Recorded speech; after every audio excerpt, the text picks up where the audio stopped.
काम किया है वह भी 1/4 भारत से ज्यादा नहीं है। श्री कृष्णचंद्र जी के जीवन को अगर देखो आप, दक्षिण भारत का प्रवास नहीं किया उन्होंने, ऐसा कहीं उल्लेख नहीं मिलता। कश्मीर का कभी प्रवास नहीं किया, ऐसा भी उल्लेख नहीं मिलता। पूर्वी उत्तरी भारत का भी प्रवास नहीं किया, कहीं उल्लेख नहीं मिलता। लेकिन पूरा भारत, कश्मीर से रामेश्वरम तक, कन्याकुमारी तक, और इधर आप सिंगापुर ले लो, आप जो पहले भारत का अंग रहा, वहां से लेकर के और कंधार तक का जो भारत था, आज भी रामचंद्र जी के जीवन को आदर्श मान करके जीता है। श्री कृष्णचंद्र जी के जीवन को आदर्श लेकर के मानता है। इन चीजों ने राष्ट्र को बांध करके रखा है, टूटने नहीं देता। भगवान शिव कैलाश पर्वत पर गए, लेकिन कैलाश पर्वत से लेकर के कन्याकुमारी तक का व्यक्ति उन्हें आदि देव के रूप में पूजता है। इन चीजों ने राष्ट्र को बांध करके रखा है। फिजिक्स, केमिस्ट्री, बायोलॉजी ने बांध करके नहीं रखा है।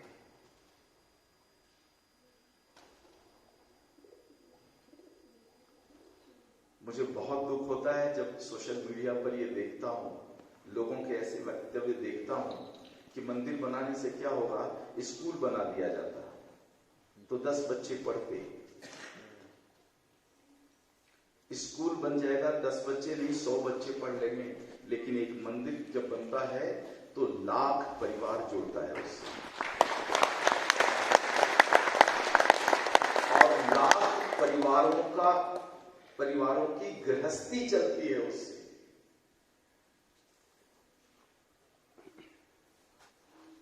कहानियों में सुना, कहानियों में पढ़ा, लेकिन पंचगव्य विद्यापीठम में जब एक ऐसे मंदिर का निर्माण और उसका कुंभाभिषेक करके जिया,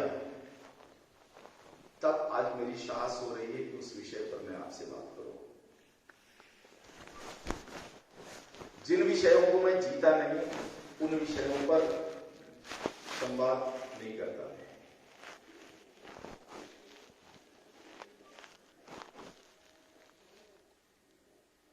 जिन शक्तियों की ऊर्जा से भगवान शिव के चतुर्भुजेश्वर रूप की जो स्थापना वहां हुई,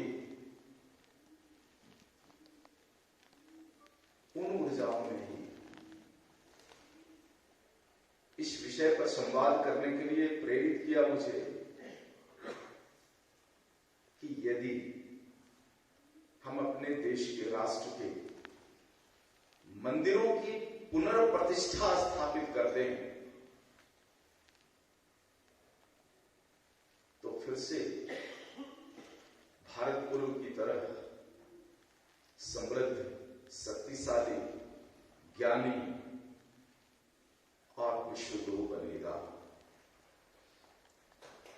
कोई रास्ता नहीं। विज्ञान को कितनी ऊंचाई पर लेकर के चले जाओ, कितनी बड़ी ऊर्जा हासिल कर लो,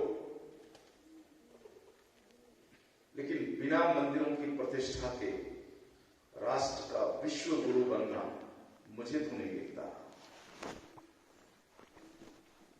समाज की एक एक कड़ी से यदि कुछ जुड़ा हुआ है तो हमारे देश के मंदिर।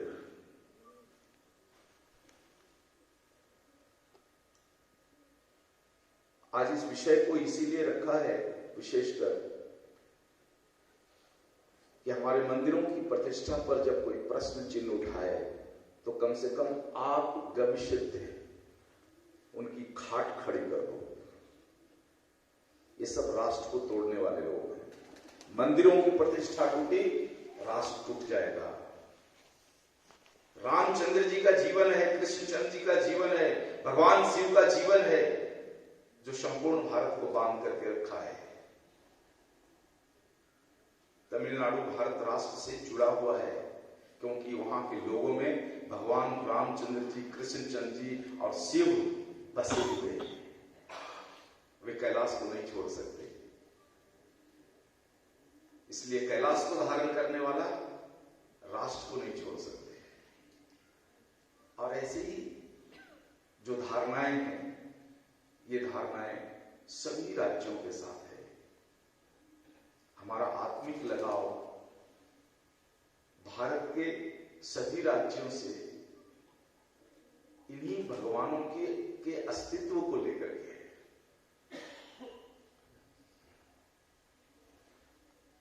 बहुत सारे कमेंट भी आते रहते हैं कि मंदिरों से केवल ब्राह्मणों का पेट भरता है, उनकी मोनोपोली चलती है, और उस पर कटाक्ष, बहुत बुरे बुरे कटाक्ष भी आते रहते हैं। थोड़ा सा इस सामाजिक व्यवस्था को समझ लो।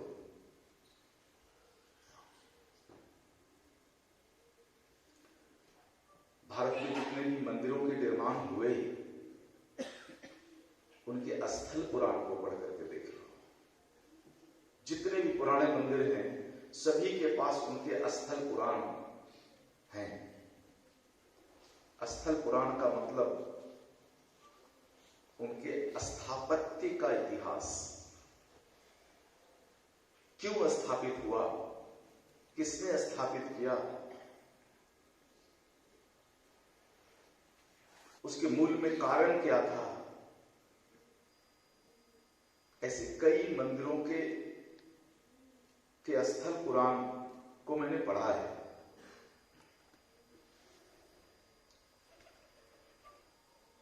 मंदिरों की निर्मित के पीछे जो हमारे पूर्वजों की जो सोच रही, वो बड़ा ऊंचा है। जब किसी राजा के पास बहुत धन संग्रहित हो जाता था,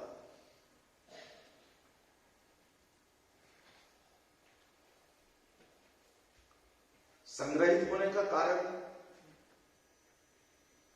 कर अधिकता ऐसा नहीं है। संग्रहित होने का कारण खर्च कम था।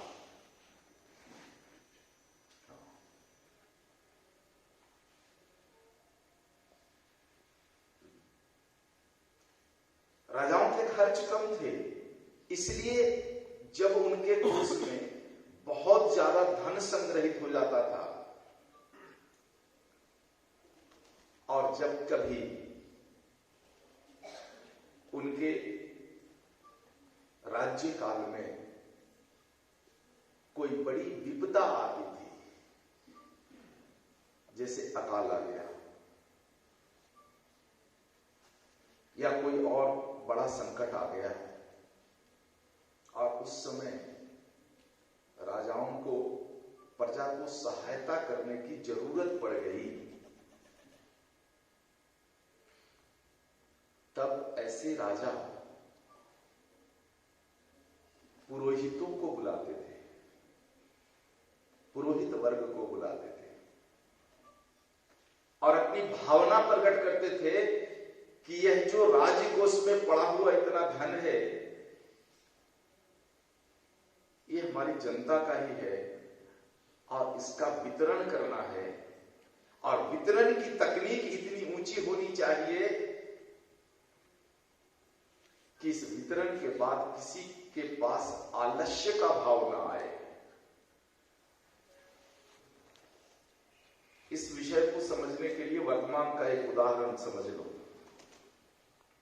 आज हमारी सरकारों ने पिछले 10 वर्षों से 100 दिन रोजगार की गारंटी की एक योजना चला रही है। हमारे यहां तमिलनाडु में उसको नूर नाल वैले कहते हैं। मतलब 100 दिन सरकार आपको काम देगी। इस योजना ने संपूर्ण राष्ट्र को निकम्मा बना दिया है। राष्ट्र की पूरी कृषि व्यवस्था चौपट हो गई है। इस योजना से एक ही चीज चल रहा है इस देश में, और वो चल रहा है शराब का दुकान। शराब माफियाओं द्वारा खड़ा किया गया ये योजना, इस योजना के चक्कर में पूरा भारत राष्ट्र आलस्य में जकड़ गया है।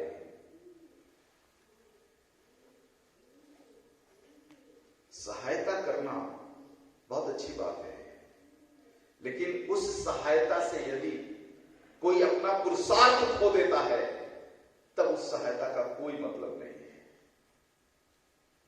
हमारी राजाओं के पास इतनी ऊंची सोच थी कि सहायता करना है, लेकिन सहायता के साथ आलस्य नहीं लेना है। तब पुरोहित योजना बनाते थे कि एक भव्य मंदिर का निर्माण किया जाए, ताकि उस मंदिर के निर्माण की प्रक्रिया से समाज के सभी वर्ण वर्ग के लोगों को रोजगार मिल सके। आवश्यकता नहीं थी, लेकिन धन वितरण की एक प्रक्रिया थी। तो एक मंदिर के निर्माण में कोई ऐसा वर्ण और वर्ग नहीं होता समाज का जिसका कंट्रीब्यूशन ना हो। तो पुरोहित कहते हैं क्या, स्थल के चुनाव के लिए आप भूमि के जानकारों को बुलाइए ताकि वो भूमि का चयन करें। ज्योतिष गणित जानने वालों को बुलाइए ताकि तिथि का, उच्च कोटि के तिथि का निर्धारण हो। उस स्थल का चुनाव कीजिए जहां पर सारे ग्रहों की प्रावर्तित ऊर्जा किस समय पड़ती है, इसका गणित निकाल कर देने वाले व्यक्ति को बुलाइए। तो ऐसे लोग आते थे, स्थल का चुनाव करते थे। एक ऐसा स्थल जो किसी के काम के लायक नहीं है, मतलब वहां पर कोई कृषि व्यवस्था नहीं हो रहा है, ऐसे स्थल का चुनाव। ऐसा स्थल जो किसी के उपयोग में नहीं आ रहा है, ऐसे स्थलों का चुनाव। और इसीलिए देखो, हमारे जितने भी पुराने भारत में मंदिर हैं, आप देखोगे वो शिखर पर है, पहाड़ के शिखर पर। हमारे पूर्वजों ने मंदिरों के निर्माण के लिए कृषि योग्य भूमि का चयन नहीं किया, ऐसे भूमि का चयन किया है जो किसी के काम का नहीं था। ऐसे भूमि का चयन कर वैसे भूमि पर सारी ग्रहों की प्रावर्तित ऊर्जा कब पड़ती है उस समय का आकलन किया, और आकलन करके उस तिथि मुहूर्त को निकाल करके, और फिर कई प्रकार के मंत्रों से, जिनको हम ध्वनि तरंग कहते हैं, इनके उच्चारण से उस भूमि को आवेशित किया, ऊर्जावान किया, और फिर वहां मंदिर का निर्माण शुरू किया। तो मंदिर के निर्माण के पहले कितने वैज्ञानिकों को रोजगार मिला, भूमि के चयन वालों को रोजगार मिला, अंतरिक्ष विज्ञान के गणित निकालने वालों को रोजगार मिला, और तब जाकर के, और फिर भूमि को ऊर्जा करने वाले, ऐसे मंत्रोच्चारित करने वाले पुरोहितों को रोजगार मिला, और तब जाकर के मंदिर के निर्माण की प्रक्रिया शुरू हुई। और इस मंदिर के निर्माण की प्रक्रिया में संपूर्ण वैश्य वर्ण और शूद्र वर्ण को रोजगार मिला। शूद्रों ने भूमि खोदी, ईंट बनाया, पत्थर काटे, लोहारों को रोजगार मिला, सुनारों को रोजगार मिला, शिल्पकारों को रोजगार मिला, किसानों को रोजगार मिला। एक भी वर्ण बता दो आप जिसको उस मंदिर के निर्माण का लाभ नहीं मिला। और इसी प्रक्रिया में राजा ने अपने कोष के सारे धनों का वितरण कर दिया और प्रजा का संकट दूर हुआ। ऐसे मंदिर बनकर के तैयार हो गए जिससे समाज के सारे वर्गों को काम मिला, धन मिला। और फिर बात आई उस मंदिर के संचालन की व्यवस्था। उन मंदिरों की संचालन की व्यवस्था होनी चाहिए और हजारों हजार साल तक ऐसी व्यवस्था जीवित रहे, ऐसी सोच विकसित की गई।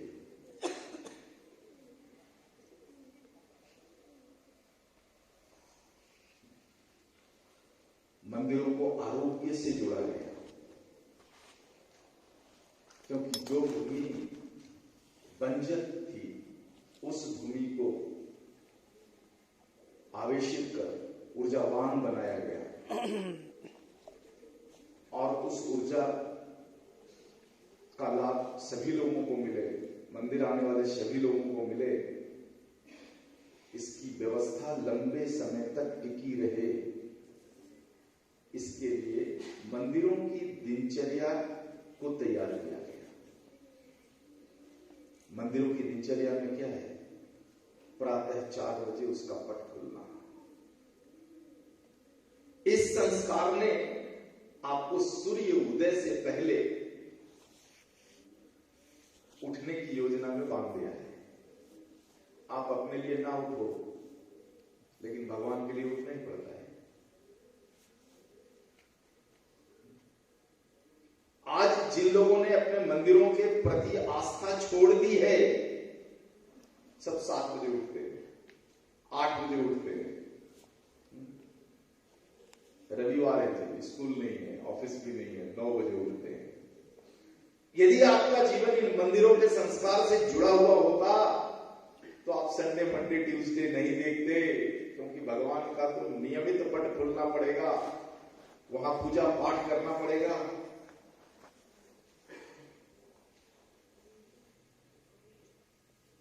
मंदिर के पट खुलते हैं, मंदिरों की सफाई व्यवस्था चलती है।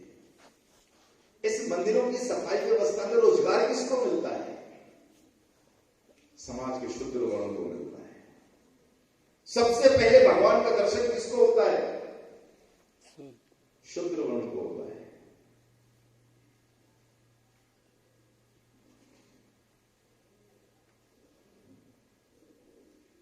मंदिरों की सफाई हो गई, इसके बाद भगवान पर पुष्प अर्पित करने की जरूरत पड़ती है। पुष्प कौन उगाता है? कौन उगाता है पुष्प? हमारे समाज का वैश्य वर्ग, जिनको हम किसान कहते हैं, जिनको हम माली कहते हैं,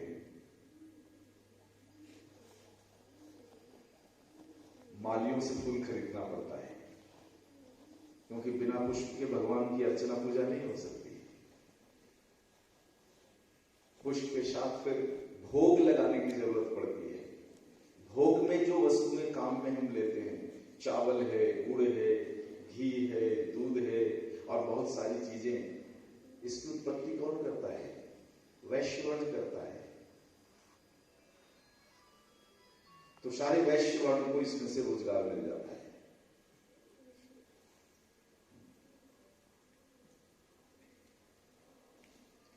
और अंत में फिर पुरोहित की जरूरत पड़ती है। अंत में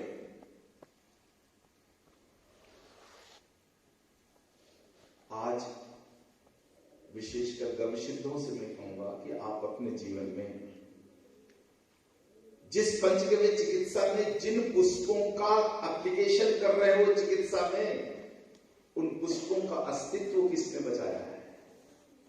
मंदिरों ने बचाया है।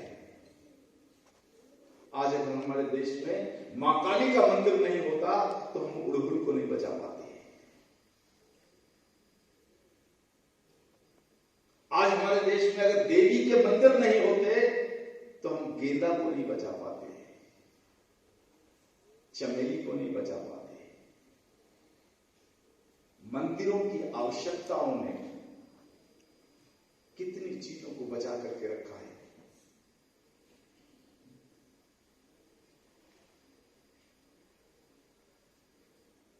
कभी मौका मिले तो उड़ीसा जाओ, वहां जगन्नाथपुरी है, भगवान जगन्नाथ का मंदिर है। उस मंदिर की व्यवस्था के संचालन के लिए 350 परिवारों को रोजगार मिलता है, जिसमें 300 परिवार ब्राह्मण नहीं है, शूद्र, वैश्य और क्षत्रिय वर्ग के। तो उस मंदिर का लाभ किसको मिला? जिस समय जगन्नाथ जी का मंदिर बना, उस समय जितना धन उसमें लगा, हो सकता है उससे 100 स्कूल बन गए होते। लेकिन आज पूरे विश्व को भगवान जगन्नाथ के मंदिर और प्रतिष्ठा से जो पोषण मिल रहा है, 100 स्कूल नहीं कर पाते।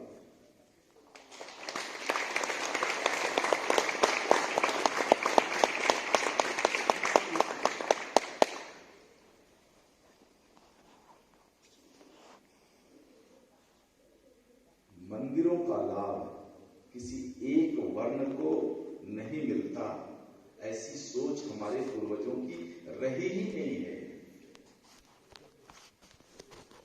और देखो, उससे जुड़ी हुई एक दूसरी बात है, आप कितना भी ज्ञानी हो जाओ, कितना भी पढ़ लो, कितना भी धन अर्जित कर लो, कितना भी अस्त्र विद्या अर्जित कर लो, यदि संस्कार नहीं है तो आप उसका उपभोग नहीं कर पाओगे। महिषासुर ने सब कुछ अर्जित कर लिया था, धन भी अर्जित कर लिया था और ऊर्जा भी अर्जित कर लिया था, लेकिन संस्कार नहीं था, इसलिए मारा गया, इसको मरना ही पड़ा। आज हम अपने बच्चों के प्रति बिल्कुल ऐसा ही अत्याचार कर रहे हैं। संस्कारों को प्राथमिकता देने के स्थान पर स्कूलों को प्राथमिकता दे रहे हैं।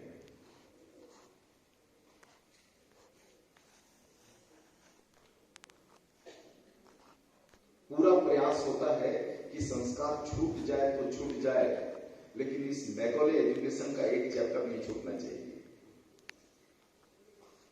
तो आपके बच्चे, हमारे बच्चे पढ़ लिख करके कितना भी पढ़ लिख लें, कितना भी धन संपत्ति अर्जित कर लें, कितना भी ऊर्जा उत्पन्न कर लें, यदि उसके उपयोग का, उपभोग का संस्कार नहीं मिला, तो उनका जीवन स्वर्ग में नहीं बन सकता है। इस विषय को विशेषकर आप गवसिद्धों के समक्ष रखने का मेरा यह भी उद्देश्य है कि आप बच्चों के प्रति जो आपका भाव है, वह संस्कार प्रत्यारोपित करने का ऊंचा होना चाहिए। ये अंग्रेजी शिक्षा का नहीं होना चाहिए। बहुत सारे उदाहरण आपको मिल जाएंगे जिन लोगों की शिक्षा ऊंची नहीं गई। कल चंदू भाई ने बताया, 6ठी क्लास पढ़ने तक 4 स्कूल बदल दिया, बताया ना।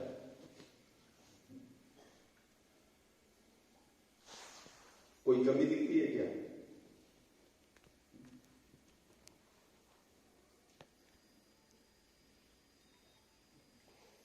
बाबा रामदेव 4थी पढ़े और पता नहीं कितने पीएचडी वालों को नौकरी पर लगा रखा है। थोड़ा इस संकट से बाहर निकलो, और ऐसे तो हजारों उदाहरण आपको मिल जाएंगे। स्कूली ज्ञान, कागज का ज्ञान मृत्यु को जल्दी लाने वाला है, और जो हमारे मंदिरों के संस्कार से उत्पन्न ज्ञान है, जो हमारी परंपराओं से उत्पन्न ज्ञान है, यही आपको हमको दीर्घायु बनाते हैं।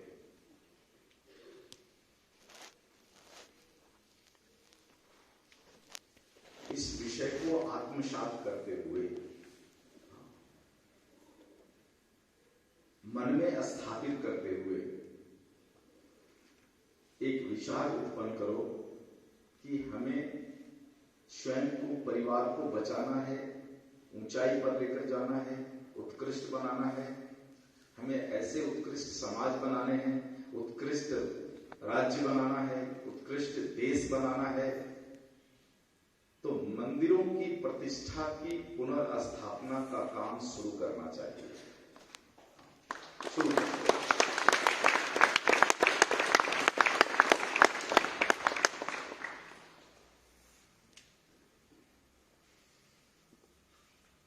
जो किताबें हमारे बच्चे पढ़ रहे हैं, ये तो इतिहास है। बताओ कोई भी ऐसा पुस्तक जो आज वर्तमान में पढ़ा जाता है, वो वर्तमान है क्या? केवल इतिहास पढ़ते हो। वर्तमान और भविष्य तो हमारी पीयूष ग्रंथि में होता है। इस पीयूष ग्रंथि को खोलने का काम भी हमारे मंदिरों का ही है। और जब मंदिरों की पुनर्स्थापना होगी, उसकी प्रतिष्ठा जब ऊंची होगी, तो गाय की भी प्रतिष्ठा बढ़ेगी। गायों के प्रति भी लोगों के मन में जो सोच बदलने का काम हम लोग पिछले 20 वर्षों से कर रहे हैं, ये और गति पकड़ लेगी। आप बड़े बड़े मंदिरों का स्थल पुराण उठा करके देखो, मंदिरों ने 2 चीजों को संभाल करके रखा है। एक तालाब की संस्कृति और दूसरा गौ संस्कृति। लेकिन समय के साथ हमारे मंदिरों के तालाबों को नष्ट किया गया और मंदिरों की गौशालाओं को बंद किया गया। और जहां बंद नहीं हुए, वहां पर गौवंश के स्थान पर जर्सी, हॉलिस्टियन, फ्रीजियन को ला करके खड़ा किया गया। सपना दिखाया गया कि दूध इसमें से ज्यादा मिलता है। आप कल्पना तो अमृत का एक बूंद चाहिए या जहर का पूरा ड्रम चाहिए? अमृत का एक बूंद जीवन को स्वर्गमय बनाने के लिए काफी होता है, और एक ड्रम जहर की आवश्यकता नहीं है। जिंदगी को बर्बाद करने के लिए एक बूंद जहर काफी होता है। हम भारत के लोग एक कहावत के साथ जीते थे, अब नहीं जीते थे।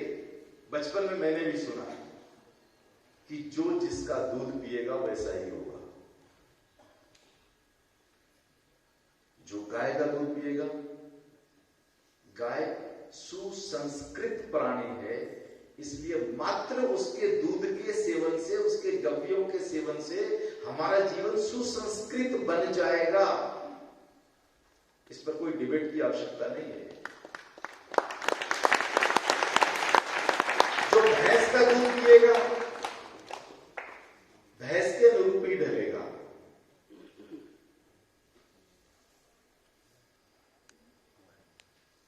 जो शुअर का प्रतिरूप हॉलिस्टियन, फ्रीजियन, जर्सी का दूध पिएगा, वो उसकी तरह ही बनेगा। और हमारे यहां तो देखो, मां बाप ने अपने बच्चों को शेर का दूध भी, शेरनी का दूध भी पिलाया है, तो बच्चे शेर और शेरनी की तरह हो गए। हथनी का दूध पिलाया है, उटनी का दूध पिलाया है। तो जिन मां पिताओं को बच्चों को जैसा स्वरूप और संस्कार देना था, वैसा दूध पिलाया।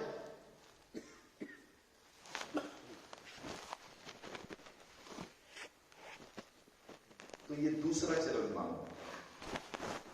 गौवंश की स्थापना का, पुनर्स्थापना का पहला चरण हम लोगों ने चिकित्सा के माध्यम से करने की कोशिश की और अच्छी सफलता पाई है।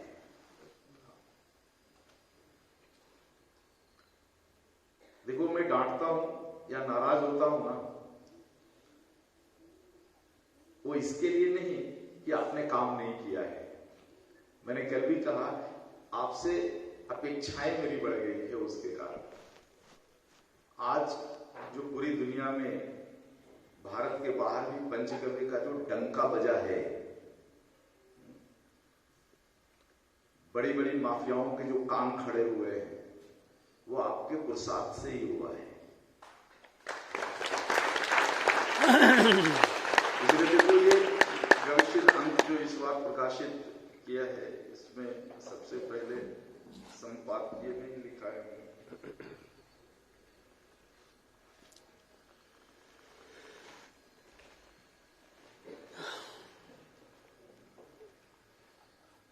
गविष्ठों के श्रम, समय और अर्थ से बदलेगा गौवंश का परिदृश्य। आप सभी ने जो पुरुषार्थ का काम किया है बहुत ऊंचा है। इतनी बड़ी व्यवस्था में परिवर्तन ला देना, चिकित्सा के प्रति इतनी ऊंची सोच खड़ा कर देना, ये कोई अकेले मैं नहीं किया, हम सबने मिलकर के किया है। हम सभी लोगों का समय, श्रम और अर्थ लगा है, इसलिए कम से कम समय में ये चीजें स्थापित हो गई है। अब इसकी स्थापना का जो अगला पड़ाव है, ये मंदिरों से जोड़कर करने का है। हमारे आसपास के जितने मंदिर हैं, विशेषकर जो जितने पुराने मंदिर हैं, उन मंदिरों में दो परिवर्तन लाने की आवश्यकता है। पहला, उस मंदिर से जुड़े हुए तालाब का नवीकरण होना चाहिए। तालाबों की बहुत ऊंची भूमिका हमारे संस्कार के प्रत्यारोपण में रहा है, इसलिए तालाबों को जीवित करना है, पुनर्जीवित करना है, और मंदिरों की जितनी भी भूमि खाली पड़ी हुई है या जिन मंदिरों की गौशालाएं बंद कर दी गई है, उनको पुनः खड़ा करना है। और अगली कड़ी में कुछ नए मंदिरों के निर्माण का कार्य भी करना है।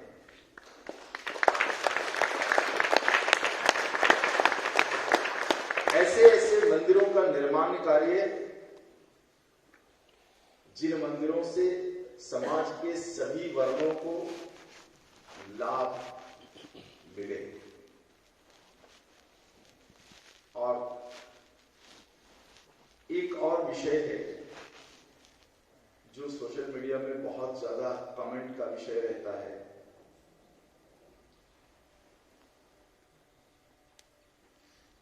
कि मूर्तियों के पूजने से क्या होता है। कभी कभी तो मैं ये कमेंट देखता हूं कि मूर्ति पूजने से अच्छा है कि हमारे ग्रंथों को पूज लिया होता, तो उसमें से कुछ ज्ञान मिल जाता। देखो, ग्रंथों के पूजने से कुछ ज्ञान मिल जाएगा, यहां तक बात तो सही लगता है, लेकिन हमारे मंदिरों में स्थापित भगवान की मूर्तियों के पूजन से उस ज्ञान का उद्गम मिल जाएगा। ये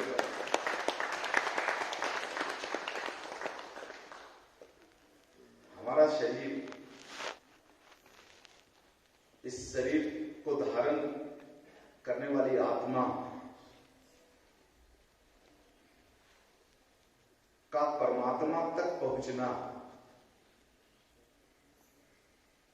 आत्मा और परमात्मा क्या है, एक फल से समझ सकते हो। अमरूद, अमरूद जानते हो? गोवा, गोवा बोलते, जाम फल बोलते हैं जिसको। बहुत बीज होते हैं उसमें, बहुत बीज होते हैं। उनके गणित से एक जामफल के बीज में 7 घड़े पानी का गुण होता है। 7 घड़ा पानी, जल हमारे शरीर की जितनी शुद्धता कर सकता है, जामफल के एक बीज के पास वो ताकत है। इसलिए हमने जामफल का उदाहरण लिया है। इसमें बहुत सारे बीज होते हैं, उनका एक बीज निकल गया, बाहर आपने जामफल से निकाल दिया, समझ लो वह आत्मा है। और उसी बीज से फिर एक नया जामफल बन करके फिर असंख्य बीज उसमें हो जाए, यह परमात्मा है।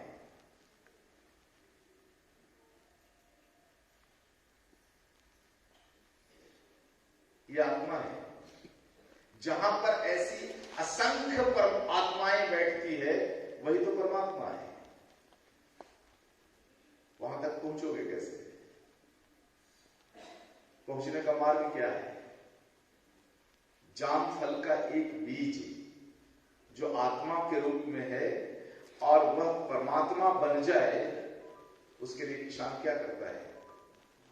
किसान उस बीज को पंच महाभूतों का दर्शन कराता है, यानी उस बीज को मिट्टी में डालता है। एक ऐसी मिट्टी में डालता है जिस मिट्टी के पास जल हो, यानी नमी हो। ऐसी मिट्टी में डालता है जो मिट्टी खोदी हुई हो, जिसमें पवन हो, वायु हो।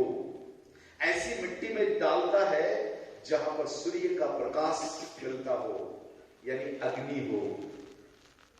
और ऐसी मिट्टी में डालता है जो मिट्टी पूरे खुले आकाश में हो। तो किसान ने क्या किया? उस जामफल के बीज को भूमि तत्व से जोड़ दिया, जल तत्व से जोड़ दिया, अग्नि तत्व से जोड़ दिया, वायु तत्व से जोड़ दिया, आकाशीय तत्व से जोड़ दिया। इन पंच महाभूतों से जुड़ने के बाद वह आत्मा रूपी बीज प्रकट होता है, अंकुरित हो जाता है। यह जो बीजों से अंकुरन का जो विज्ञान है, बड़ा अद्भुत है। आत्मा का परमात्मा की ओर बढ़ने वाला पहला कदम है बीजों का अंकुरण होना। और जब उन बीजों को पोषकता मिलती है, पोषण मिलता है मिट्टी से, जल से, सूर्य के प्रकाश रूपी अग्नि से, वायु से, खुले आकाश में, तो यही अंकुरित बीज धीरे धीरे धीरे धीरे बड़े होते हैं, पौधा बनता है, उसमें पुष्प लगते हैं। और पुष्प को जब उन पेड़ों की जड़ों से जब सिंचन मिलता है, पोषकता मिलती है, तो पुष्प फल बन जाते हैं। और वह एक आत्मा असंख्य आत्माओं को लेकर के परमात्मा का स्वरूप धारण कर लेता है। यहीं पर अपने आप को बिठा करके देखो। हमारी जो आत्मा है, इसका पोषण कहां होता है? कौन से खेत में पोषण होता है? किसान पौधों का पोषण अपने खेत में करता है।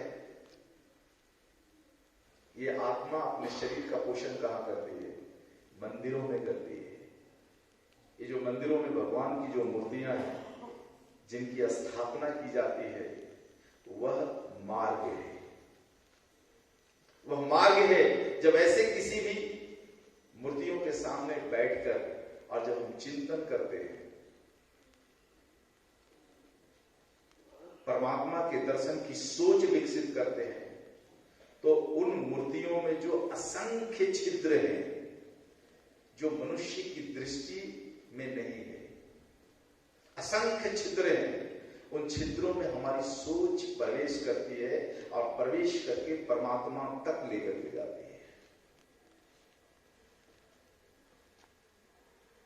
और लेकर ही नहीं जाती, फिर वापस आकर के हम फिर शरीर धारण कर लेते हैं, यानी शरीर में विराज जाते हैं। तो आत्मा और परमात्मा के बीच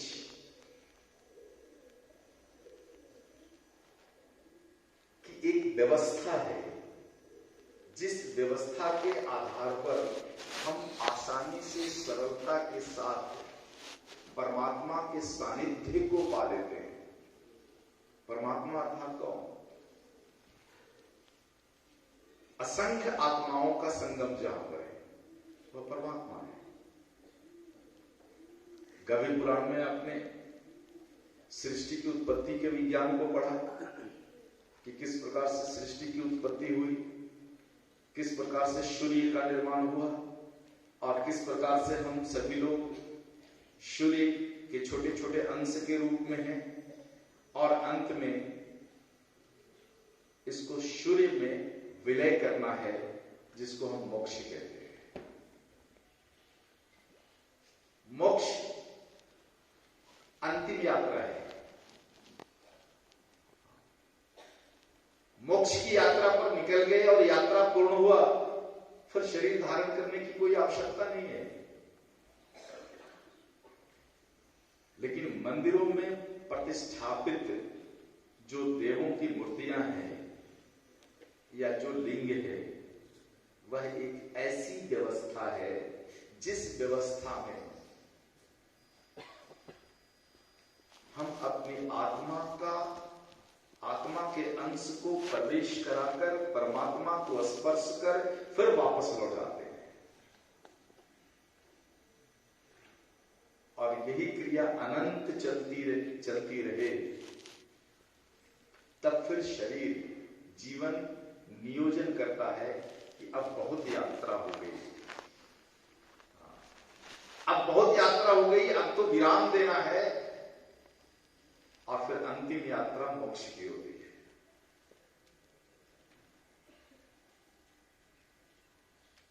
इसकी प्राप्ति करना है तो मंदिरों में प्रतिष्ठापित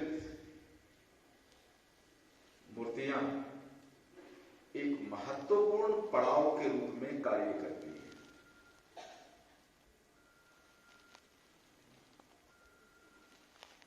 हम भगवान पुरुषोत्तम रामचंद्र जी को आदर्श मानते हैं, लेकिन बहुत सारे भारत में ऐसे वर्ग हैं जो कुछ साल पहले उपजे हुए लोग हैं। भगवान रामचंद्र जी या पुरुषोत्तम रामचंद्र जी को तो आदर्श मानते, लेकिन उनके किए गए कर्मों को आदर्श नहीं मानते। विशेषकर उन्हीं समाज के लोगों के लिए मैं कह रहा हूं। आपने रामचरितमानस में राम जी के जीवन में इन चीजों को पढ़ा कि जब उनको श्रीलंका जाना था, रामेश्वरम से श्रीलंका जाने, रामेश्वरम को जगह चुना जहां से उनको श्रीलंका जाना था।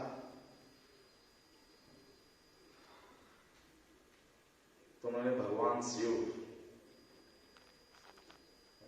रेत से भगवान शिव की मूर्तियां बनाई, लिंग बनाया,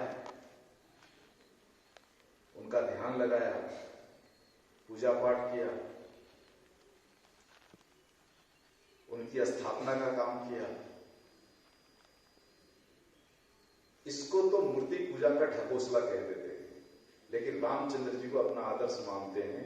ये कौन सा गणित है? ये कौन सा गणित है? और ऐसे ऐसे नए नए वर्णों की स्थापना मैं देख रहा हूं पिछले 40-50 वर्षों से बहुत हो रहा है। ऐसे ऐसे बहुत सारे संगठन खड़े हो रहे हैं जो हमारे मंदिरों के विज्ञान और उनके स्थापत्य कला पर प्रश्न चिन्ह लगाते हैं। आज यदि भारत में मंदिर नहीं होते, मंदिरों की प्रतिष्ठा नहीं होती, मंदिर तालाब से जुड़े नहीं रहते, मंदिर गौशाला से जुड़े नहीं रहते, आप गणित उठा करके देखो कि आज आयुर्वेद में इतनी सारी चीजें जो आपके पास जो बची हुई है खजाना, नहीं होता। मिट गए रहते आप मिस्र की तरह, मिट गए रहते आप अमेरिका की तरह, मिट गए रहते आप ऑस्ट्रेलिया की तरह, कुछ भी नहीं बचा वहां पर। आज जैविक कृषि, है ना, ऑर्गेनिक, और इन सारी चीजों का झंडा लेकर के घूमते हैं, उनसे मेरा एक ही सवाल है कि आज जिस मिलेट्स को लेकर के आप अभियान चला रहे हो, इस मिलेट्स को किसने बचाया है? हमारे मंदिरों ने बचाया है। भारत का एक भी मंदिर बता दो जहां भगवान को गेहूं का भोग लगता हो, गेहूं से बने हुए पकवानों का भोग लगता है, एक भी मंदिर निकाल करके बता दो। भगवान को जौ का प्रसाद चढ़ता है, इसलिए जौ बच गया।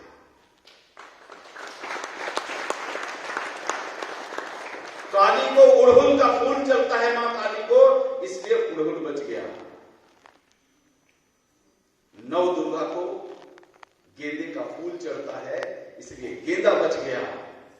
भगवान शिव को बेल चढ़ता है, इसलिए बेल बच गया।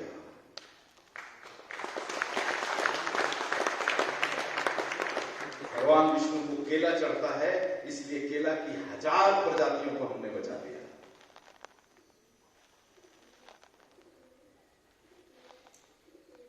आज भी हमारे पास जितना फल है, जितना पुष्प है, किसी भी राष्ट्र के पास नहीं है, किसी भी राष्ट्र के पास नहीं है। फिर एक प्रश्न उठेगा आपके मन में कि विदेश से नई नई औषधियां, नए नए पुष्प और नई नई फलों से बन करके आ रहे हैं, जिनका नाम हम भारत में सुना ही नहीं हमने, तो सारा खजाना तो वही होगा। कुछ भी नहीं है। हमने अपनी ऊर्जा को पहचाना नहीं है। जब राजीव भाई का आदेश मिला कि गाय की स्थापना के लिए गाय से अर्थ निकालने की जरूरत है, और अर्थ निकालने के लिए कुछ ऐसे प्रकल्पों को खड़ा करना पड़ेगा जिसमें चिकित्सा बहुत बड़ा हथियार हो सकता है, उस समय जब मैं बहुत सारे ग्रंथों को ब्राउज कर रहा था, ध्यान से देख रहा था कि किसमें क्या क्या है, तो आपको बताऊं, हमारे घर की तुलसी, मात्र तुलसी का पौधा दुनिया के किसी भी रोग को नष्ट करने की क्षमता रखता है।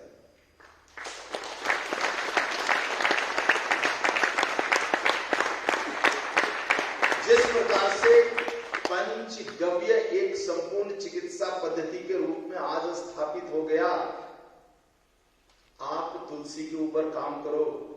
तुलसी वनस्पति अकेले संपूर्ण चिकित्सा विज्ञान को स्थापित करने की क्षमता रखने वाला वनस्पति है। जो पुराने जो दर्शित हैं, इनको पता होगा, पहले भी मैंने कहा था कि यदि प्रकृति चाहे तो जिस प्रकार से गाय के गव्यों को आधार मानकर एक मेडिकल थेरेपी बना है, मात्र तुलसी के पौधे को आधार बना करके एक मेडिकल थेरेपी बनाने की कोशिश करूंगा। पुराने गवेषकों को बताओ।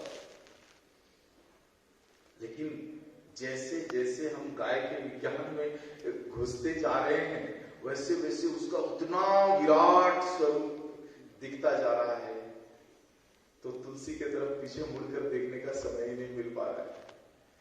इसलिए कह रहा हूं कि आप अपने बच्चों को इस क्षेत्र में लेकर के आ जाओ।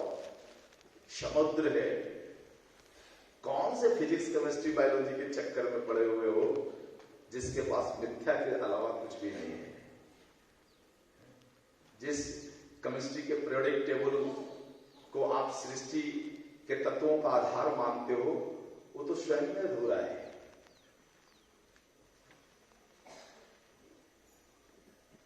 जो मॉडर्न साइंस हमारे शरीर के फिजिक्स पर बात करता है, उसको शरीर के अंग वेगहीन लगते हैं। इसीलिए देखो, जब आप जाते हो या आपके मरीज अपने मरीज को भेजते हो शरीर के डायग्नोसिस के लिए, किडनी की जांच के लिए, डॉक्टर को लगता है कि किडनी खराब है तो किडनी की जांच करा के आ जाओ, रिपोर्ट में आता है सब कुछ ठीक है, फिर समस्या कहां है? सबसे ज्यादा समस्याएं तो आज फर्टिलिटी के केस में है। युवाओं को विवाह की हुए 5 साल 10 साल हो जाता है, बच्चे नहीं होते। जब भी जाते हैं वो टेस्ट कराने के लिए, रिपोर्ट में आता है सब ठीक है। सब ठीक है तो बच्चा क्यों नहीं हो रहा है? तुम्हारा विज्ञान ठीक नहीं है, जो गलतियां हैं उसको तुम्हारा विज्ञान नहीं पकड़ रहा है। और ऐसी कितनी बीमारियों के साथ आपने देखा होगा कि इनके रिपोर्ट तो सही आते हैं, फिर काम क्यों नहीं होता? इसका मतलब रिपोर्ट गलत है, पूर्ण नहीं है। वो इसीलिए कि हमारे शरीर के अंदर जो ऊर्जा शरीर है, मन शरीर है, उसको गति शरीर भी कह सकते हैं। गति और ऊर्जा एक ही है, और उसी को हम मन शरीर भी कहते हैं। इसकी जांच की कोई प्रक्रिया आज तक मॉडर्न मेडिकल साइंस ने डेवलप नहीं की है। इसीलिए किडनी कितना लंबा है, कितना चौड़ा है, उसमें मांस कितना है, उसमें जल कितना है, उसमें रक्त कितना है, इसका फिजिक्स तो निकाल कर कोई दे सकता है, लेकिन किडनी के संचालन की प्रक्रिया कोई नहीं बता सकता। लेकिन आज देखो, त्रेता कालखंड के दूसरे चरण में रावण हुए, उनका वैद्य सुषैण हुए। इन लोगों ने जो नाड़ी देखने की जो कला दी, जो आज तक पीढ़ी दर पीढ़ी हमारे देश में आते आ रहा है, इसमें सब कुछ दिखता है। कितनी ऊंची कला थी, जिस कला को मिथ्या कह करके खत्म किया गया, बंद किया गया। आप उसके साथ जी रहे हो। थोड़ा बहुत जो ज्ञान मेरे पास था मैंने देने की कोशिश की है, और उस पर आप अभ्यास कर रहे हो। तो हमारा जो शास्त्र है, हमारा जो विज्ञान है, वो इतनी ऊंचाई पर है, इतना ऊंचा है, जिसको आधुनिक विज्ञान के पैरामीटर पर नाप कर देख ही नहीं सकते।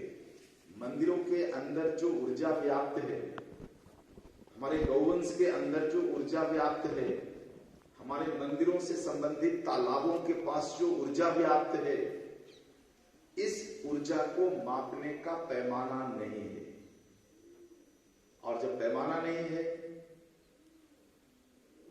दृष्टिगोचर नहीं है, तो पूरा का पूरा आज का जो भौतिक विज्ञान है और जो फिजिक्स और केमिस्ट्री है, वो तो केवल दृष्टिगोचर को मानता है। और हमारी ये जो ऊर्जाएं हैं, ये दृष्टिगोचर नहीं है, और हम उनके चक्कर में पड़ गए हैं। हर चीज को दृष्टि में देखना चाहते हैं। कल मुकेश स्वर्णकार जी हैं, हाँ, उन्होंने देखो एक कितनी अच्छी बात निकाल करके रखी कि सभी अंगों की एक क्षमता होती है देखने की। हमारी आंखों की क्षमता है अलग, पक्षियों के आंखों की क्षमता अलग है, मछली के आंख की क्षमता अलग है। सबको क्षमता के आधार पर चीजें दिखती है। हमें वायु के कण नहीं दिखते, इसका अर्थ यह नहीं कि वायु के कण का अस्तित्व नहीं है। हमें आकाशीय कण नहीं दिखते, इसका अर्थ यह नहीं कि आकाशीय कणों का अस्तित्व नहीं है। हमारी क्षमता, और इसको देखो एक सरल उदाहरण से भी समझ सकते हो। कुत्ते के पास जिस ध्वनि नाद को श्रवण करने की क्षमता है, वो क्षमता हमारे पास नहीं है। बहुत सूक्ष्म ध्वनि तरंगों को भी कुत्ता सुन लेता है, लेकिन हमारे कानों के पास वो क्षमता नहीं है। क्षमता नहीं होते हुए भी जो लोग उत्पन्न कर लेते हैं। उनके पास अगाध शक्तियां होती है। तो हमारे देश के जो योगी हैं, संत हैं, ये लोग कुछ क्रियाओं के माध्यम से ऐसी ही ऊर्जा को विकसित करते हैं जिन सामान्य ध्वनि तरंगों को हम नहीं सुन सकते, उन ध्वनि तरंगों को वो सुन लेते हैं। सामान्यतः हम अपनी नंगी आंखों से जिन सूक्ष्म कणों को नहीं देख सकते, उन सूक्ष्म कणों को ये लोग देख लेते हैं। कल भी एक उदाहरण रखा था आपके समक्ष कि आप किसी भी मरीज के शरीर को देखकर पूर्णतः अनुमान लगाने की स्थिति में आ गए हो कि इसको ये समस्या होगी, और होता है। सामान्य व्यक्ति किसी दूसरे सामान्य व्यक्ति को देखकर नहीं समझ सकता कि इसको क्या संकट है, लेकिन आपने गाय के गव्यों से, नाड़ी विज्ञान की साधना से कुछ ऐसी ऊर्जाओं को विकसित कर लिया है कि मरीज सामने होता है, आपकी दृष्टि उस पर पड़ती है और वह अदृश्य विकृत ऊर्जाएं आपको दिख जाती है, और आप कह लेते हो, आपका तो लगता है किडनी खराब है जी, आपको तो लगता है हार्ट का प्रॉब्लम है जी। करते हो, सभी का विषय नहीं, लेकिन जिन लोगों ने अच्छे से नाड़ी विज्ञान की साधना की है, आप बताओ दिखता है ना सर?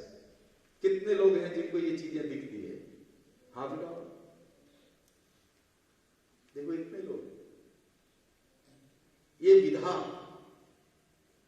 विधा कहां से आई आपके पास? जिन चीजों को देखने के लिए बड़े बड़े मशीनरी लगते हैं, उनको आप अपनी नंगी आंखों से देख लेते हो। यही तो साधना है।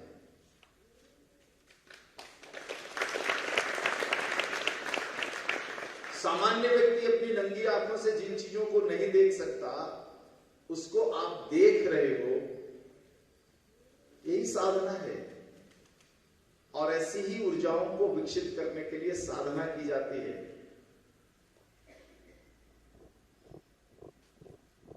और साधना में जब व्यक्ति को स्वयं से निकलकर आगे कार्य करने की जरूरत पड़ती है, तब इसमें हमारे मंदिर में प्रतिष्ठापित मूर्तियां कारगर होती है।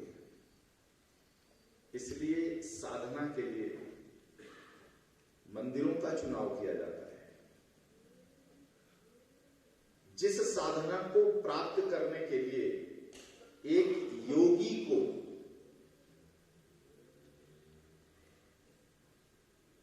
गुफाओं में बैठने की आवश्यकता पड़ती है, निर्जन स्थानों पर बैठने की तपस्या करने की आवश्यकता पड़ती है, उसी ज्ञान को प्राप्त करने के लिए गृहस्थ मंदिर में बैठ करके प्राप्त कर लेता है। योगियों के लिए हिमालय है, अरुणगिरी है, और ऐसी बहुत सारी पर्वत श्रृंखलाएं हैं जहां के गुफाओं में बैठकर योगी उस ऊर्जा को प्राप्त करता है जो ऊर्जा सामान्य व्यक्ति के लिए नहीं है, लेकिन जो गृहस्थी में है, जो गृहस्थ है, वो अपनी गृहस्थी को छोड़कर कैसे गुफाओं में बैठ सकता है, कैसे पहाड़ की कंदराओं में बैठ सकता है, कैसे हिमालय पे 2-4 साल बैठ सकता है। इसी के लिए हमारे ऋषियों ने एक ऐसी युक्ति निकाला, एक ऐसी व्यवस्था की कि शरीर रहते हुए हम अपनी आत्मा को परमात्मा के नजदीक ले जाएं, फिर गृहस्थी में लौट जाएं। उसी प्रयोगशाला का नाम मंदिर है। इसलिए गृहस्थ धर्म का पालन करते हुए, गृहस्थी का पालन करते हुए यदि परमात्मा के स्पर्श का अनुभव लेना है, तो आपके पास कोई दूसरा रास्ता नहीं, यही रास्ता है। इस रास्ते पर हमें चलना चाहिए।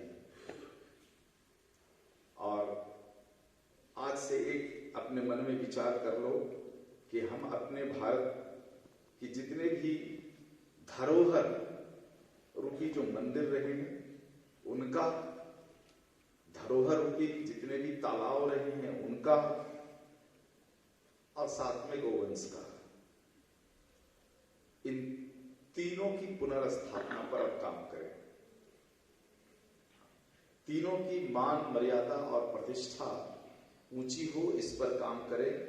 तो देखो, मैं गारंटी के साथ कहता हूं एक बात, आप देख लो, ये बार बार मैं कहता हूं, किताब पढ़ी बात नहीं कहता, गारंटी के साथ कहता हूं, इसी गृहस्थी में रहते हुए परमात्मा का दर्शन हो जाएगा।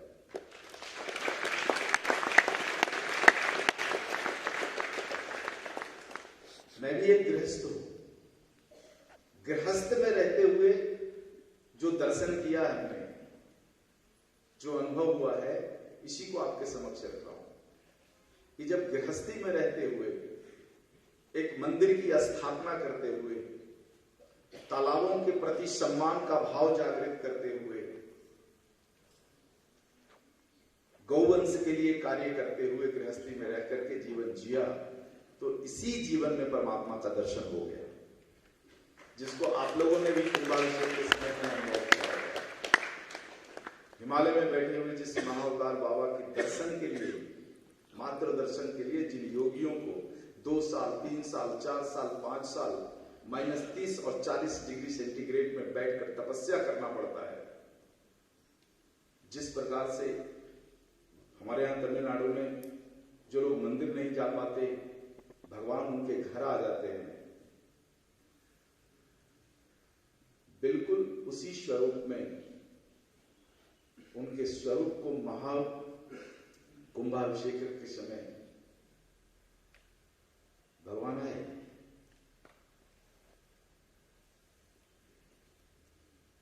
ये गृहस्थी का कमाल है, ये गृहस्थी का कमाल है। जिन चीजों को प्राप्त करने के लिए योगियों को वस्त्र छोड़ना पड़ता है, अन्न छोड़ना पड़ता है, जल छोड़ना पड़ता है, श्वास छोड़ना पड़ता है, और सब कुछ त्याग करके गुफाओं और कंदराओं में बैठना पड़ता है, गृहस्थ उसी चीज को पा सकता है यदि वह अपने जीवन में मंदिर, तालाब और गौवंश का प्रतिष्ठापना करे। तो इन चीजों को जिया, और इसीलिए आप सभी के समक्ष इन विषयों को आज रखने का मेरा प्रयास था कि आप भी उस मार्ग पर चलो। और उच्च कोटि का वैद्य वही है जो मरे नहीं, नियोजन से शरीर छोड़ दे। आप भी उस दिशा में आगे बढ़ो, क्योंकि हम सभी किसके शिष्य हैं? महर्षि वाग्भट। महर्षि वाग्भट का जीवन पढ़ा है ना? हम किनका अनुसरण करते हैं? महर्षि वाग्भट को। महर्षि वाग्भट का जीवन कैसा रहा? मृत्यु नहीं आई, 128 साल हो गया, मृत्यु नहीं आई। तब क्या कहा उन्होंने? मेरे गुरु ने जो मुझे कार्य सौंपा था, औषधियों के क्लिनिकल ट्रायल का जो विषय रखा था, मैंने उसे पूर्ण कर लिया। इसलिए अब इस शरीर की कोई आवश्यकता नहीं है। इसलिए अपने शिष्यों को बुलाया, बिठाया और कहा कि अब मैं चलता हूं।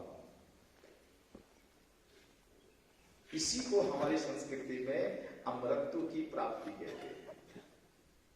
जिसको मृत्यु स्पर्श ना करे, हमारी ऊर्जा नियोजन करके शरीर छोड़ने की हो जाए, यही अमरत्व है। और उसी अमरत्व की प्राप्ति के लिए आगे कार्य करें। कई बार मन में विचार भी आता है कि बचपन से हमारा संस्कार तो इतना ऊंचा नहीं रहा, अब बाल दाढ़ी पकने के बाद ऐसी बुद्धि आई है तो हमें वह उच्च शिखर मिलेगा क्या? अगर थोड़ा भी इस विषय पर संशय है आपको, तो इस संशय को दूर कर लो अपने ऋषियों के जीवन से। आपको दर्जन भर ऐसे ऋषि मिल जाएंगे जिनका बचपन और युवावस्था अपराध में गया, लेकिन जब ज्ञान प्राप्ति हुई तो उनको शीर्ष मिला। इसलिए आज तक का जो हम गविसिद्धों का जीवन चाहे जैसा भी रहा हो, उत्कृष्ट ना रहा हो, लेकिन यदि यह ज्ञान यदि आज हमें प्राप्त होता है और यदि आज से हम उस मार्ग पर चलते हैं तो बचे हुए जीवन काल में भी हम उस ऊंचाई को पा सकते हैं।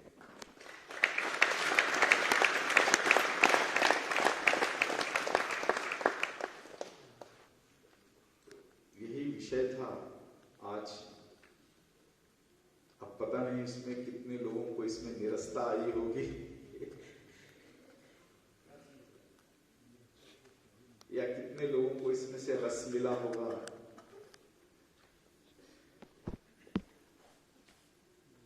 एक अंतिम बात के साथ आज के संवाद को पूरा करूंगा। इस विषय को लिखने की कोशिश की, लेकिन लिख नहीं पाया, शब्द नहीं मिला। इसलिए इसमें एक लेख है, अधूरा है, इसलिए वो लेख अधूरा ही रह गया। भारत में गौ आधारित पुरोहित व्यवस्था, ये जो दूसरा लेख है, आज जो संवाद में रखा इसी विषय को रखना चाहता था, लेकिन शब्द नहीं दे पाया। बहुत सारे विचार विज्ञान ऐसे होते हैं जिनको शब्द देना बहुत मुश्किल काम होता है, लेकिन संवाद के रूप में उसको रखा जा सकता है। हम में से लगभग सभी लोग आधुनिक विज्ञान पढ़े हुए लोग हैं, मॉडर्न साइंस पढ़े हुए लोग हैं। जो भूलें मॉडर्न साइंस से हुई है, उस भूल के भटकाव में मत जीना। और वो सबसे बड़ी भूल रही है कि हमने सृष्टि को निर्जीव मान लिया है। मॉडर्न साइंस की यही भूल रही है। निर्जीव मंदिरों में पत्थर की मूर्तियों को निर्जीव मान लिया है।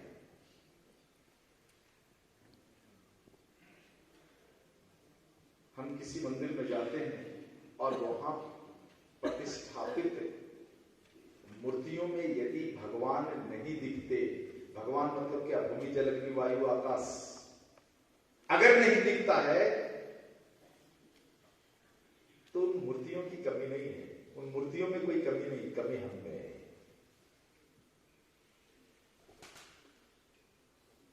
पिछले 100-200 वर्षों में हमारे भारत में कुछ ऐसे लोग हुए जिनको मूर्तियों में भगवान यानी भूमि जल अग्नि वायु आकाश नहीं दिखा,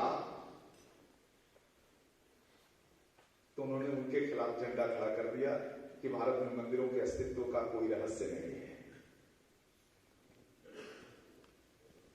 ये उनकी कमी थी, मुझे तो दिखता है, तो मैं उनकी बात में क्यों आऊं। इसलिए देखो, सामाजिक व्यवस्था में भटकाने वाले बहुत लोग हैं जो आपको कुतर्क देते रहेंगे। इन कुतर्कों के चक्कर में मत पड़ना। जिन ऋषियों ने विद्युत ऊर्जा प्रकट की इस धरती पर, जिन ऋषियों के पुरुषार्थ से वायुयान बना, जिन ऋषियों के पुरुषार्थ से 0 से लेकर 9 तक का गणित बना, जिन ऋषियों के पुरुषार्थ से आज हम पृथ्वी, चंद्रमा और सूर्य और सारे ग्रहों की दूरी जानते हैं, उनकी प्रावर्तित ऊर्जाओं का विज्ञान जानते हैं, जिन ऋषियों के पराक्रम से, परिश्रम से हमें सप्ताह के 7 दिन मिले, चंद्रमा का 15 दिन का पख मिला, वर्ष के 12 महीने मिले, वर्ष के 365 दिन मिले। क्या ऐसे पूर्वज ऋषि मूर्ख थे? जिन्होंने मंदिरों की स्थापना की। यदि आप इनके द्वारा विकसित किए हुए विज्ञान के साथ जीते हो तो आपको उनके कर्मों का भी सम्मान करना चाहिए।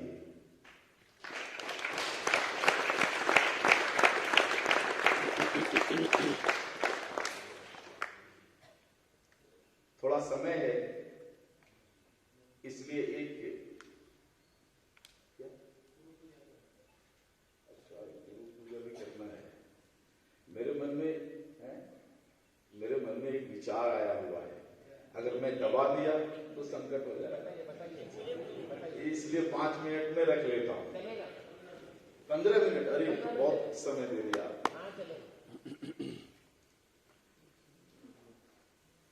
आप सभी ने ऋषि अगस्त्य का नाम सुना होगा कि हमारे देश में ऋषि अगस्त्य हुए।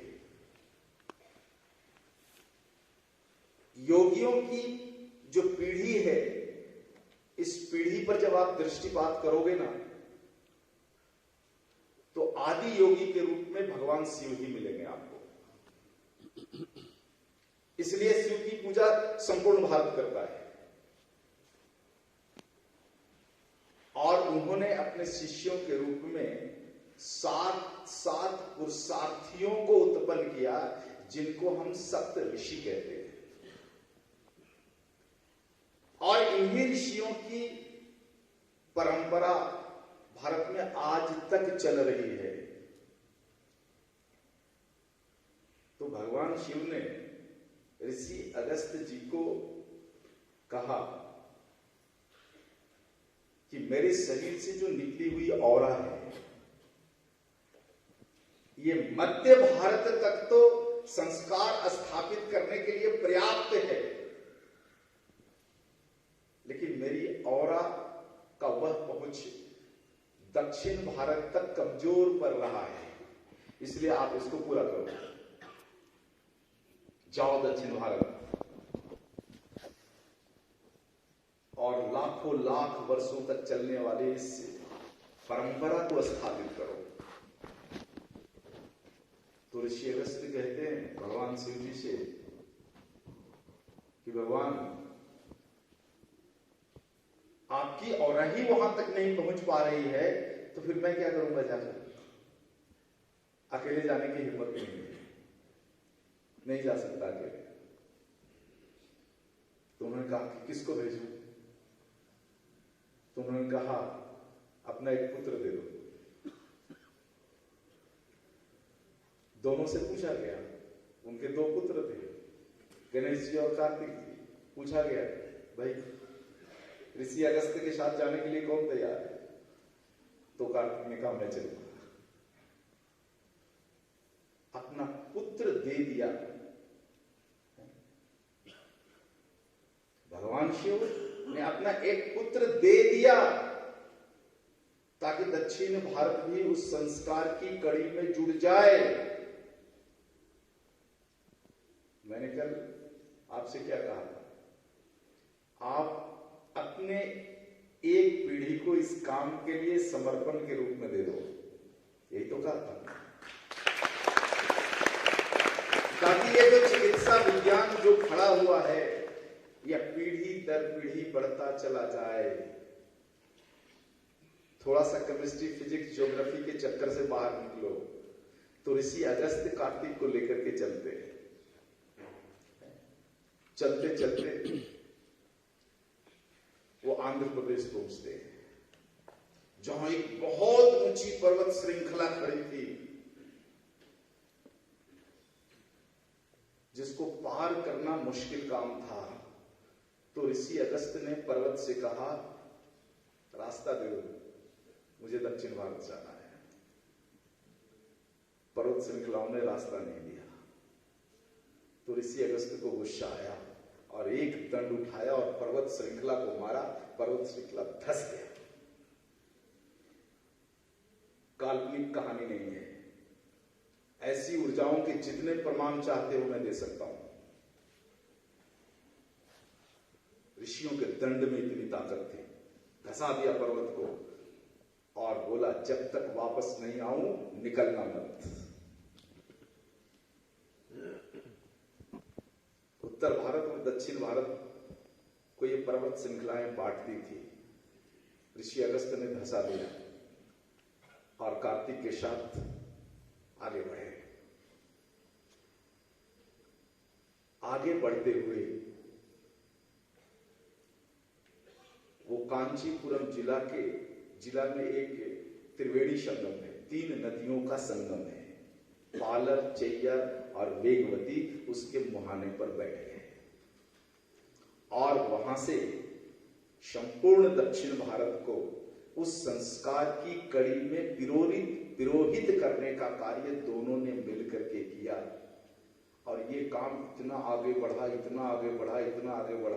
कि कार्तिक जी को अपना घर जाना ही भूल गए और वापस फिर कैलाश में गए।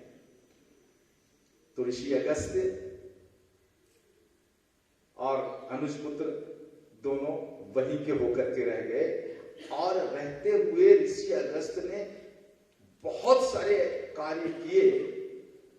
एक कार्य जो आज भी दिखता है, आज भी उसके प्रमाण कांचीपुरम में आपको मिल जाएंगे, ये बताने के लिए ये घटना कथा रखी है आपके पास। उन्होंने करोड़ों लोगों के अंगूठे का निशान लिया, बहुत सारे कार्य किए। देखो ऐसे जो पुरुषार्थी लोग होते हैं ना, एक साथ बहुत सारे कार्य करते हैं। कोई एक मिशन नहीं होता है, एक मिशन को पार करते करते पता नहीं कितने प्रकल्प खड़े कर देते हैं। उन्होंने करोड़ों लोगों के अंगूठे का नारियल के पत्ते पर इंप्रेशन दिया और उसकी एक स्टडी अध्ययन किया कि मनुष्य का अंगूठे की जो रेखाएं हैं ये सभी का विचित्र क्यों है, ये मिलता क्यों नहीं आपस में। इसकी खोज करते उन्होंने पाया कि अंगूठे की रेखाओं में मनुष्य का पूरा जीवन समाहित होता है। और उसके ऊपर पूरी एक स्टडी रिपोर्ट निकाली है जिसको नाड़ी विज्ञान कहते हैं। ये वाला नाड़ी, ये भी नाड़ी विज्ञान कहलाता है, ऋषि अगस्त्य का दिया हुआ।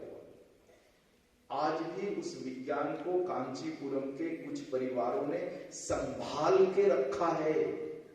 और कभी मौका मिले तो जाना, कभी मौका मिले तो जाना, देखना।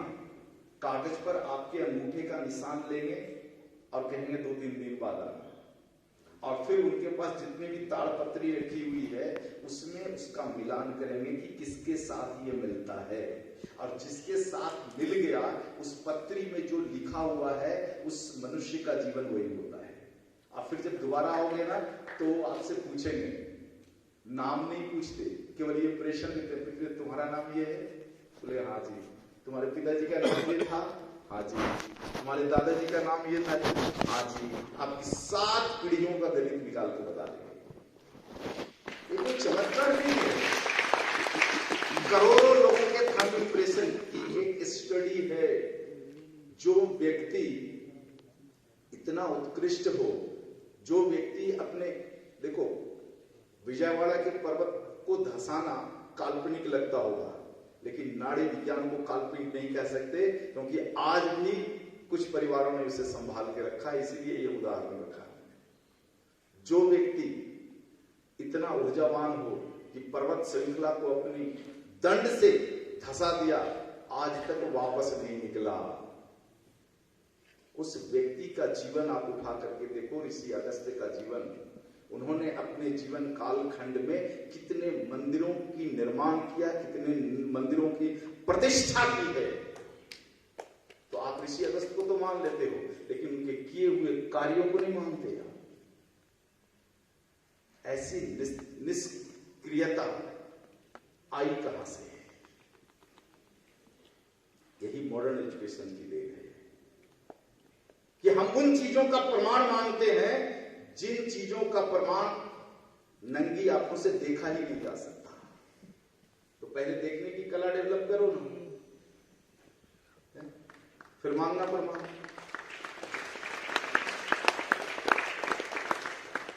तो कहीं से भी देखो, घूम करके आ जाओ, अपने देश से प्रेम है तो अपने देश के संस्कारों से, हमारे पूर्वजों के किए गए कार्यों का सम्मान करना पड़ेगा।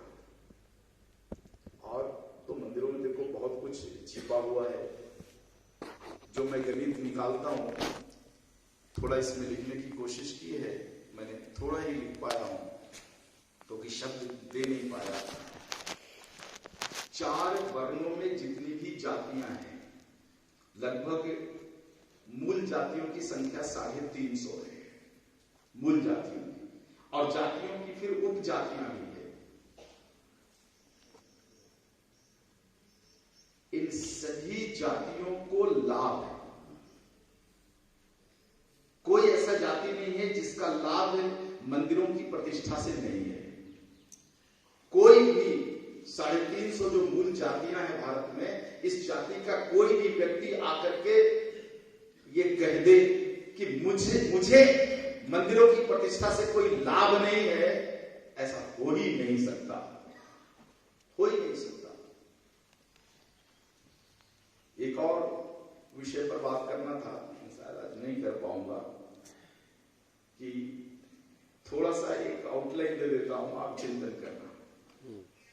हमारे यहां जितने भी तालाब हैं, पोखर हैं, इनके अस्तित्व को किसने बचाया है? मंदिरों के किस स्वरूप ने इसके अस्तित्व को बचाया है? इसकी गहराई में जाओगे आप तो आप देखोगे देवियों के स्वरूप ने बचाया है, देवियों ने बचाया है। ये जो 2 दिन में जो मंच के ऊपर जो ये लोग नृत्य जो हुआ, उसमें आपने देवियों के विभिन्न विभिन्न रूपों को देखा, काली को देखा, दुर्गा को देखा, अम्मन को देखा, और फिर अम्मन के बहुत सारे स्वरूप हैं, उन स्वरूपों को देखा आपने रंग बिरंग रूपों में। इन देवियों ने ही हमारे देश के पोखर और तालाबों को बचा करके रखा है। आप कभी तमिलनाडु का भ्रमण करो, केरल का भ्रमण करो, कर्नाटक के गांवों का भ्रमण करो, आंध्र प्रदेश के गांवों का भ्रमण करो, हर तालाब के मध्य में आपको एक देवी का मंदिर मिल जाएगा, अम्मन का मंदिर मिलेगा, और वो अम्मन अपने विचित्र विचित्र वेशभूषाओं में मिलेंगे।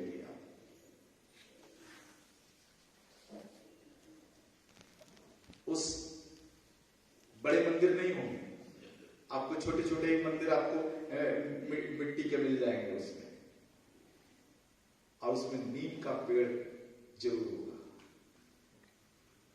कहा जाता है कि नीम के पेड़ के नीचे अम्मन का वास होता है, इसलिए, और तालाब की रक्षा अम्मन करती है, तो तालाबों के साथ अम्मन का जुड़ाव, अम्मन का जो है नीम के पेड़ों के साथ जुड़ाव, ये भी एक बड़ी ऊंची सोच और एक ऊंचा विज्ञान है। कभी बाद में रखने की इस पर कोशिश करूंगा, अभी कुछ नियोजन कर रखा है इन्होंने। तो देखो, मैं संकल्प नहीं कर रहा था कि आज ये विषय रखा और आपको संकल्प करा दूं कि आप ये काम करना, नहीं। इस भाव को केवल अंकुरित करो, और इस भाव को अंकुरित अगर कर लोगे, और पंचगव्य का पोषण इस शरीर को अगर मिलता रहा, तो एक दिन वह विचार जो आज आप अंकुरित करोगे, एक दिन वट वृक्ष बनेगा। और उस वट वृक्ष की छांव में आपकी संतानें इस विज्ञान को ऊंचाई पर लेकर के जाएंगे। देखो, मैं अपने जीवन से जुड़ी हुई एक बात कहता हूं, व्यक्तिगत बात है, लेकिन कहता हूं मात्र समझ के लिए। इंजीनियरिंग पढ़ा, उस क्षेत्र में यदि काम करता तो शायद मुझे इतनी प्रतिष्ठा नहीं मिलती। है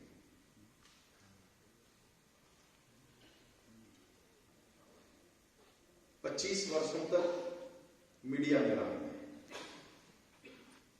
उत्प्रेष में रहा है। हो सकता है आज मैं बहुत बड़ा किसी टीवी चैनल का एंकर होता, लेकिन इस राष्ट्र ने जो मुझे प्रतिष्ठा दी है वो प्रतिष्ठा एक बड़े टीवी चैनल के एंकर रहते हुए भी नहीं मिलता।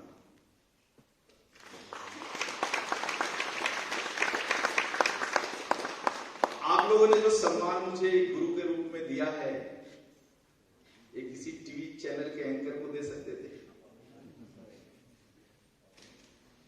किसी बड़े से बड़े डैम और ब्रिज बनाने वाले इंजीनियर को दे सकते थे। आदमी के पास जब पैसे की भूख शांत हो जाती है, तब मनुष्य मर्यादा पाने के लिए भटकता है। और यदि यह गौवंश और हमारे देश के ये मंदिर यदि आपको सीधे मर्यादा दे दें, तो अंततः चाहिए तो मनुष्य को वही मर्यादा। हो सकता है दिखावे वाला आर्थिक समृद्धता ना मिले, हो सकता है जीवन को नर्क बनाने वाली व्यवस्था ना मिले,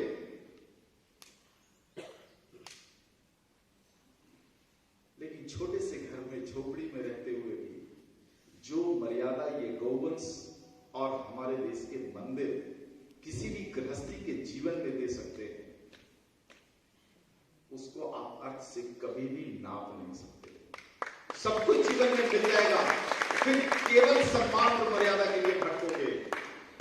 कुछ भी ना मिलते हुए भी ये मर्यादा और सम्मान तो ये गौवंश दिला ही देती है, इसकी तो पक्की गारंटी है। तो आप लक्ष्य पर सोचो और बच्चों को लक्ष्य दिखाओ। आपसे जो मेरी एक ही भावना है, और कभी मन में विचार आ जाए गुरु दक्षिणा देने का, तो मैं एक ही गुरु दक्षिणा स्वीकार कर सकता हूं, और वह है कि अपनी संतानों को इस गौ विज्ञान की क्रिया में लगा दो।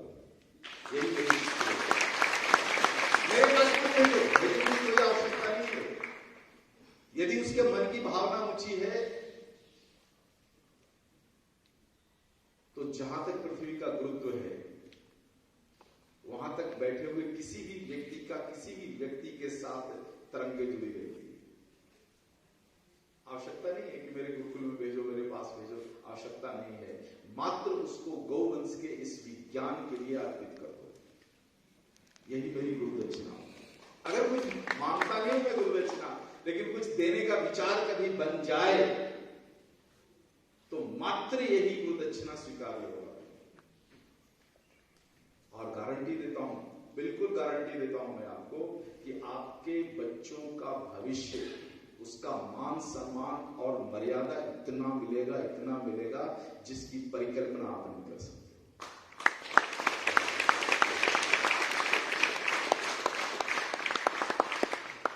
समय काफी हुआ है, अब इस संवाद को यहीं पर मैं पूरा करना तो नहीं कह सकता, लेकिन हाँ, जितना संभव हुआ उतना किया है। अब आपकी कुछ जो प्रक्रियाएं हैं पूरा कर लें। एक बार आप सभी को साधुवाद, आप सभी को नमस्कार।